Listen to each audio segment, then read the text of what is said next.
everyone. I'm Kevin Franklin, Design Director on Multiplayer for 343 Industries, and we're here at E3 showing off Warzone.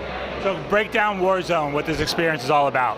Warzone is a 12-on-12 competitive mode with a lot of PvE elements. We've got everything in the Halo sandbox. AI, vehicles, bases, everything we have, you name it. Talk a little about what people are playing here today. People are playing our big demo, which is set on Escape from Ark, which is a new map that we have, which is 4 times larger than any map that we've ever shown off in a multiplayer game before. And they're right now fighting some bosses and capturing bases, and this game is going great right now. Talk a little about the evolution of Halo and how this multiplayer, what you've learned from past games that you're applying. Absolutely. Well, Halo started on a couch. You know, you had a bunch of players going at each other, that classic joust. Then from there, we went into bigger, more complicated arena multiplayer games. From there, we went to big team battle. And then it kind of always felt like every Halo player's and every Halo fan's dream to put it all in one box into one big, giant battle. And that's kind of what we did with Warzone. We put everything in one spot, and it's been absolutely incredible working on it. Talk a little about the types of battles that occur in these war zones. So usually you're to start going into the game and your base is under attack. You've got some Marines there that you're reinforcing, and they're friendly, they're on your side. And then you're gonna get out of your base, it's under attack, you break out of there, and you head out to the war zone. You've got a couple options from there. You can go capture a base with your team, or you can take on powerful AI bosses. These are the hardest AI enemies we've ever had in a Halo game. You cannot solo them. You can't go run up to them by yourself. You're gonna need to get some teammates and go take them down.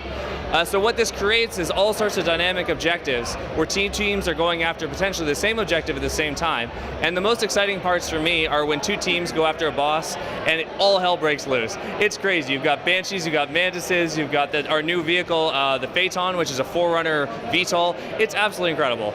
Are there other new vehicles besides the one you just mentioned that are playable?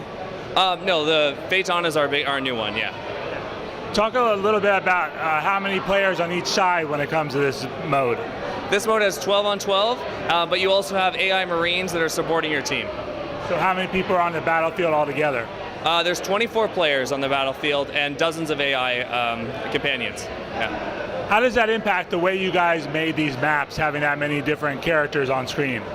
We have to think about the size and scale right from the start. So early in development, we went through all sorts of iterations just to get the scale just right so that we were able to support lots of vehicles, but not make it feel like you're running long distances all the time. Can you talk a little about the beta as well and what you guys learned from that portion of the multiplayer? Absolutely. Well, the beta was a great way for us to test our tech and prove it out on the Xbox Live. Halo 5 Guardians is the very first game that we built from the ground up on Xbox One. And with our beta back in December and January, we got to show off our arena experience with Slayer, Breakout, and Strongholds. And we really got to sort of fine-tune those experiences and get ready to build something on the scale of Warzone. When it comes to esports, that really has exploded since Halo 4 came out. How are you guys integrating that into when you're thinking about multiplayer? Well, our arena experience is purpose-built for esports. We have a competitive pro gaming team on site that gives us all sorts of feedback and helps us really refine the experience. We've got fair starts in multiplayer. We've got dedicated servers to keep everything balanced. We've got 60 FPS, and we have lots more to talk about the HCS, the Halo Championship Series to come. When it comes to esports, what are your thoughts about how far that has come as an industry, even since your last game? Oh, it's absolutely exploded, and we think that's fantastic. I mean, Halo really had some great roots in esports, and it's something we absolutely want to continue. And just having our pro gamers on site really lets us connect with them in all sorts of amazing ways. We're all watching Twitch all the time. We're all really getting in on all the competitions, and our Play Lab is one of the most competitive places I've ever been. Just hearing those games is fantastic. Can you talk a little bit more about the actual team you work with? Who is it and how they help you guys, the pro gaming team? Oh yeah, we've got a pro team made up of Strongside, Ghost Yame, Mason, Dursky. We've got all these pros which have got lots of experience. We also have Andy Bravo Dudinsky, who's came from esports as well. So it's been great working with them.